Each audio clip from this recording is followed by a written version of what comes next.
Hi, this is Ruth Pierce. I'm the relationship maximizer, and I love to help people develop better relationships with themselves and with others. And we're going through Stephen Covey's 7 Habits of Highly Effective People. And today in this session, we're going to start habit 3, which is put first things first. Before we get started, I want you to grab a piece of paper. And it needs to be a fair size paper because we're going to write a lot of different things today, and you're going to want to see them on your paper. So grab that, and then I've got these 2 questions for you to start. And I just want your gut reaction. Don't do a lot of thinking about it, just what comes to your mind first. What is one thing that you could do, something that you aren't already doing, that if you did it on a regular basis would make a tremendous positive difference in your personal life? In other words, what could you start that if you did it consistently would make a huge difference in your personal life?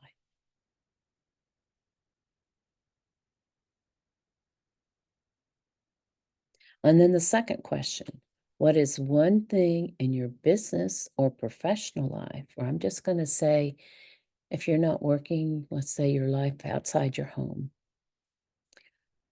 could you start doing that would bring a similar result?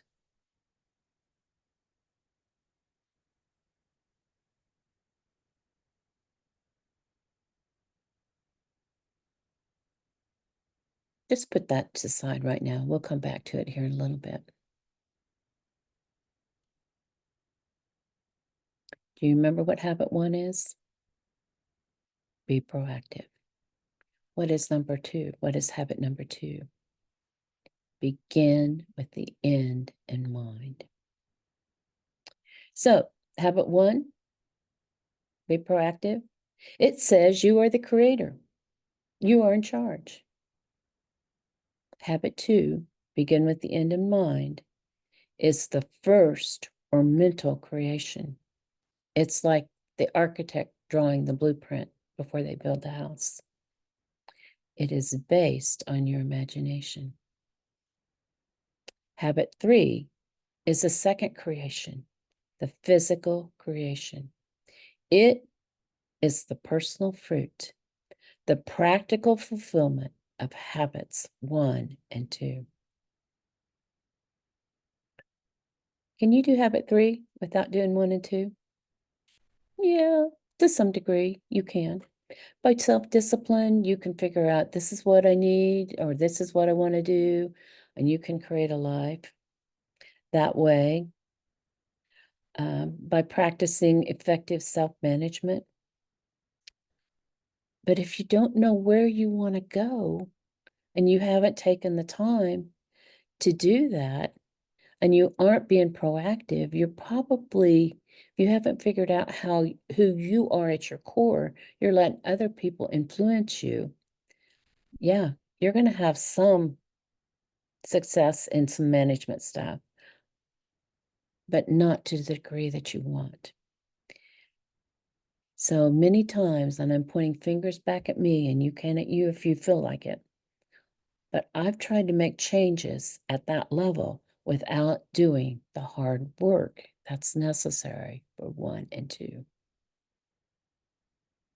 To be proactive and to figure out where I want to go. Next, we're going to talk about the power of independent will. And this is one of the subtopics in this chapter, if you're following along in the book. But independent will makes effective self-management possible. It is the ability to act rather than be acted on, to proactively carry out what we have determined in habit 1 and habit 2. We're not being dependent on what other people think, what they want us to do. We are being independent on what we feel like is important to us based on being proactive and creating that personal mission statement that says, this is my center that I'm basing things on. These are my values. And we learn to lean on it, that personal mission statement, on the decisions we make day after day. Okay, let's talk just a minute about your leadership cap and your management cap, because you're going to have different hats on because they're both important. But leadership, when you have that leadership cap on, it says first things first. It says what are those first things first. It decides what they are. And management puts them first day after day, moment by moment. Management is the discipline that carries it out. I like this too. Discipline comes from the word disciple. You are a disciple, a follower of your own deep values and their source. You have the will, the integrity to tame your feelings, your impulses, and your moods to those values. Think of yourself as a disciple or a follower of what's truly important to you. In order to do that, it requires a purpose, a mission, a habit to clear sense of direction and value, a burning yes inside that makes it possible to say no to other things. Where we're going to go now is what Stephen Covey calls the 4 generations of time management. The best thinking in any area of time management can be captured in a single phrase: organize and execute around priorities. But now, let's think about generations, or he also calls them waves. Or maybe I made that up, I don't know. But the first generation was when we had checklists and notes. And those are important, aren't they? And it's fun to check those off or to scratch them out and say they're done. It gives us a sense of accomplishment. And each of these different ones we're talking about have merit. You don't want to throw out the baby with the bathwater. Sometimes you want those checklists, but let's add something to it. The second generation added calendars and appointment books. It was an attempt to look ahead, to schedule events and activities in the future. Was that important? Yes. We weren't just going through our days, not knowing what was coming up, and we made sure we got to meetings and we knew what was coming up in the future. And then the third generation included setting goals, short-term, intermediate, and long-term goals. It included daily planning.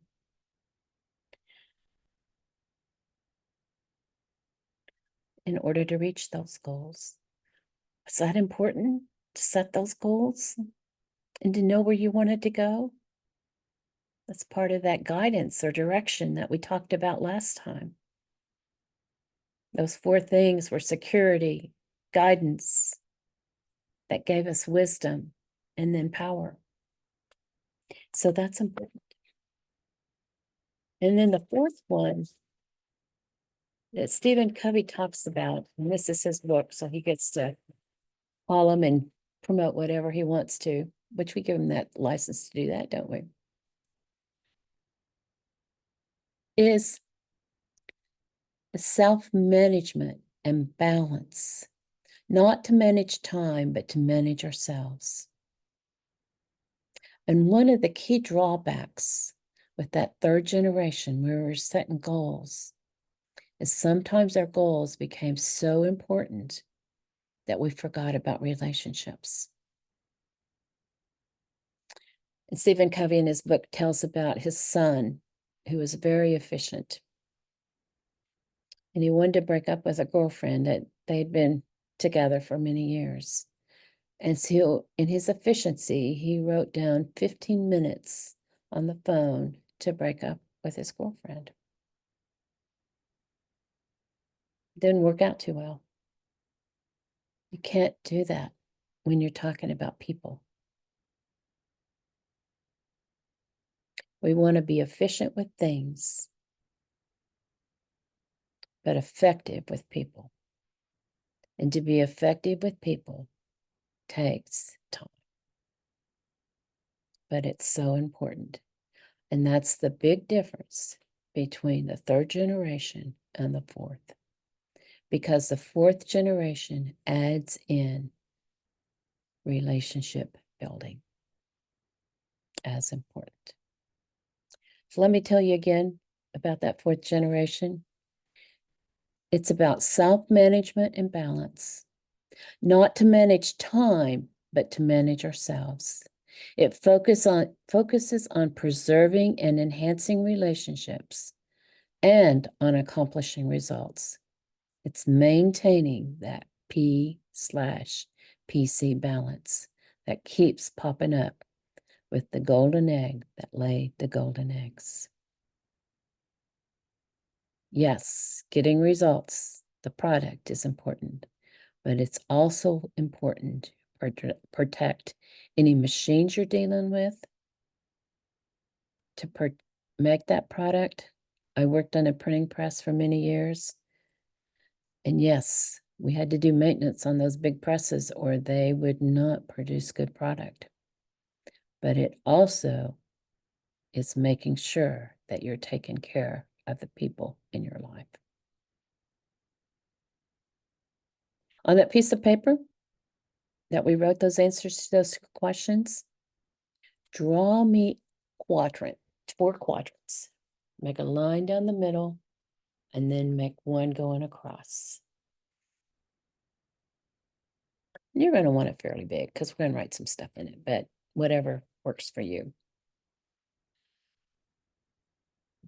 Up here in the upper, well, the upper left-hand corner, Zoom is backwards for me, so I'm not going to try to use my hands.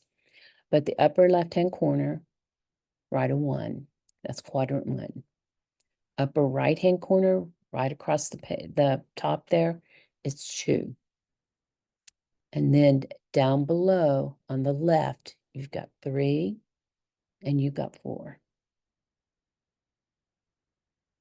So across the top, 1 and 2, and then 3 and 4.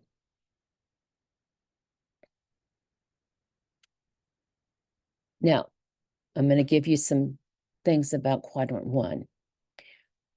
It is the things in our life that are important and urgent. They are the necessary things that have to get done. A good example of this that you would have to take care of is if your washing machine is running over soapy water. You can't just let that go. You've got to take care of it.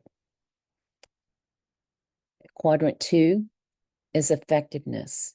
It is the things that are important but not urgent.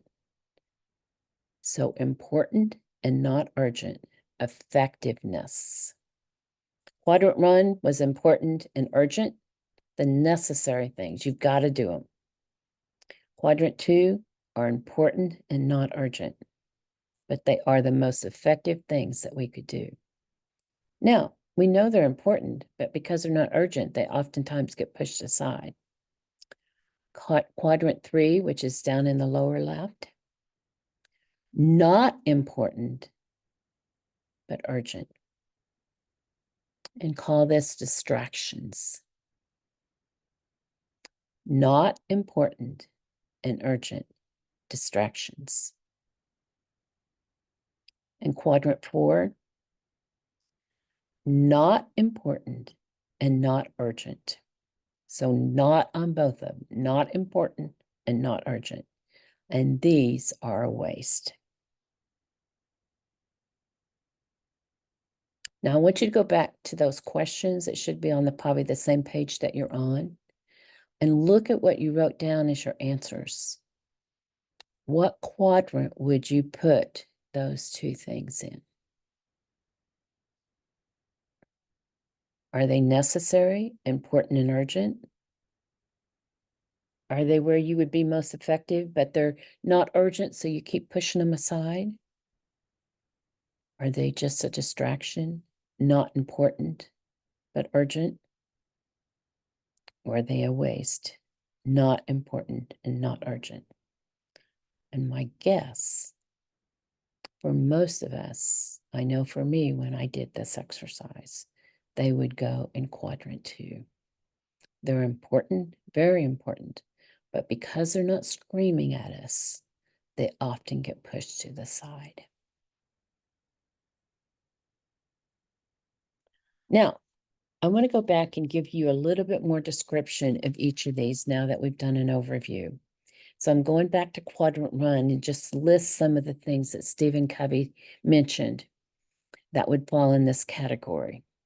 Crises, emergency meetings, last-minute deadlines, pressing problems, and unforeseen events. And as long as you focus on quadrant 1, it keeps getting bigger and bigger until it dominates you. These things will be acted on you, not you acting on them. Now, you can't get rid of all your quadrant 1s. You're going to have those urgent and important things like you didn't know your washing machine was going to run over with water today. But you want it to get smaller and smaller so you don't have as many. Quadrant 2, that's your important but not urgent, the effectiveness. And what fits in here is proactive work, important goals, creative thinking, planning and prevention, relationship building, learning and renewal, and recreation. Let me read those again. Proactive work, important goals, creative thinking, planning and prevention, relationship building, learning and renewal, and recreation. Quadrant 3, the not important and urgent, the distractions. What fits in here is needless interruption, unnecessary reports, irrelevant meetings, other people's minor issues, unimportant emails, tasks, phone calls, status posts, etc. Often the urgency comes from other people. It is based on their priorities and expectations.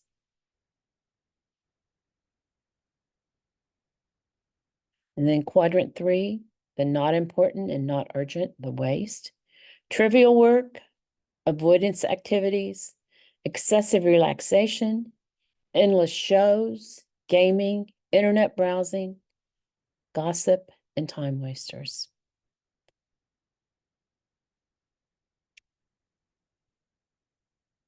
Here's a few more bullet points before we go on to something else. Effective people stay out of quadrant 3 and 4 because urgent or not, they are not important. They shrink quadrant 1 down by spending more time in quadrant 2. Quadrant 2 is the heart of effective personal management. It deals with all the things you know you need to do, but seldom get around to doing because they are not urgent. Now, when you first start working on this and trying to get quadrant 2 to be bigger, you're going to get the time from quadrant 3 and quadrant 4. Now, ideally, you're going to work on getting quadrant 1 down, but you're still going to have those urgent things that you're going to take care of. So work on getting the time for quadrant 2 first from 3 and 4. Now, when we're talking about others' expectations at quadrant 3, their priorities, there's an interesting story that Stephen Covey tells about he had an assistant that was very proficient and effective in his work. And he had a new project that he wanted this guy to work on. So he went to him and asked him to do it. And the assistant was very wise. And he says, I'll be glad to do it for you, Mr. Covey. I'm paraphrasing here. But what of the projects we already had lined up for me to do you want me to not do in order to do this one you just handed me? It's your decision. Enough said on that, isn't it? If we were each wise enough to own our time and who we are and know who we were in the time we had to do certain things, it would make a difference if we could speak up and do that, wouldn't it?